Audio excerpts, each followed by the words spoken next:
Hey guys! For today's video ay mag-unbox nga tayo nitong Nokia 6.1 Plus na nabili namin sa Jarir. Nakasale kasi siya guys ng 499 SR pero yung original price niya is 999 SR. So ayan, yung OS version niya guys is sa Android 8.1 Oreo. Then ito yung specification niya. Operating system, display, design, and performance. Qualcomm Snapdragon 636 octa-core processor na siya guys. And then, ito yung camera and battery. Connectivity and special features. And then, ito na siya guys kapag inopen. Ito yung una nating makikita.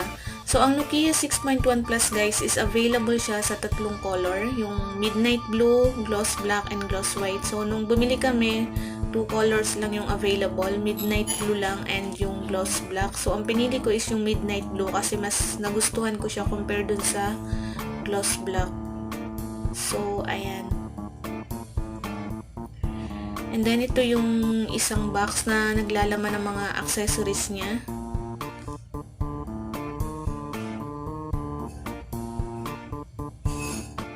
So, ito yung charger. Ayan. And then, ito yung headphone jack na Nokia branded. Nokia branded talaga siya. And then, ito yung cord na USB Type-C.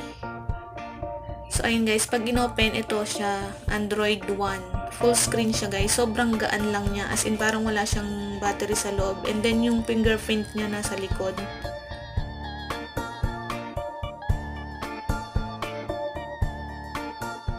So, ayun guys. Kaya ito yung binili naming cellphone. Kasi nga, bukod sa nakasale siya, isa long life battery din siya guys. Kasi nga gagamitin ko to pang edit ng mga video ko. Ganun.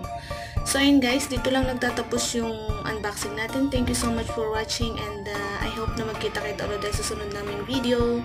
Bye!